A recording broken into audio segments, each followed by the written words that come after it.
আমি অসমীয়া মাধ্যমৰ বিদ্যালয়সমূহ নতুনকৈ নিৰ্মাণ কৰাৰ এটা কৰ্মসূচী হাতত লৈছিলোঁ আৰু বৰ্তমানলৈকে আমি 500খন স্কুল প্ৰায় 9 কোটি 10 কোটি কোনোবাত 11 কোটি কোনোবাত 7 কোটি লোকেশ্যন চাই পেলাই বা মাটি কিমান আছে মাটি কালি কিমান আছে তাৰ ওপৰত নিৰ্ভৰ কৰি আমি অনুদান আগবঢ়াই আহিছোঁ। এই অঞ্চলত চাংচাৰীত দুখনকৈ স্কুল 500খন স্কুলৰ ভিতৰত চাংচাৰীত দুখন স্কুল আছে আৰু এই দুখন স্কুলৰ নিৰ্মাণ কাৰ্যও খুব দ্ৰুত গতিত আগবাঢ়িছে। জানুৱাৰী মাহত আমি এই দুইখন স্কুলৰ নিৰ্মাণ শেষ কৰিম। তাক আজি মই শিক্ষামন্ত্ৰী ৰণোজ পেগুৰ সৈতে মন্ত্ৰী অশোক সিংহালো আছে, আমি চাব আহিছিলোঁ আৰু এবাৰ চাই গ'লোঁ যাতে আমি স্কুল দুখন জানুৱাৰী মাহত শেষ কৰিব পাৰোঁ। এই কাৰ্যসূচীৰ অধীনত আমি টোটেল 500 স্কুল বনাই আছোঁ। আপোনালোকে অনুমান কৰিব পাৰে যে 8 কোটি টকাকৈ যদি 500খন স্কুলত দিয়া হয় তাৰমানে এইটো 4,000 কোটি টকা আৰু ই অসমীয়া মাধ্যমৰ বিদ্যালয়সমূহক ইংৰাজী মাধ্যমৰ বা বিশেষকৈ সেন্ট মেৰিজ ডন বস্কোৰ দৰে সমান ইনফ্ৰাষ্ট্ৰাকচাৰ দিবৰ বাবে গৈ আছে। মই ভাবোঁ যে এই ধৰণৰ সুবিধা পালে আমাৰ বিদ্যায়তনিক পৰিৱেশো বহুখিনি উন্নত হ'ব।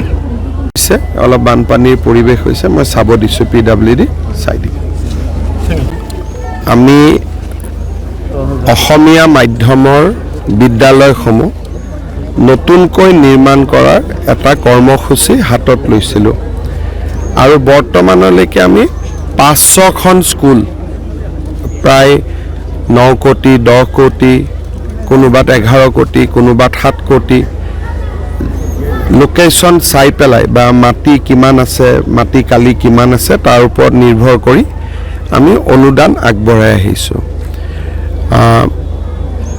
এই অঞ্চলত চাংচাৰীত দুখনকৈ স্কুল 500খন স্কুলৰ ভিতৰত চাংচাৰীত দুখন স্কুল আছে আৰু এই দুখন স্কুলৰ নিৰ্মাণ কাৰ্যও খুব দ্ৰুত গতিত আগবাঢ়িছে।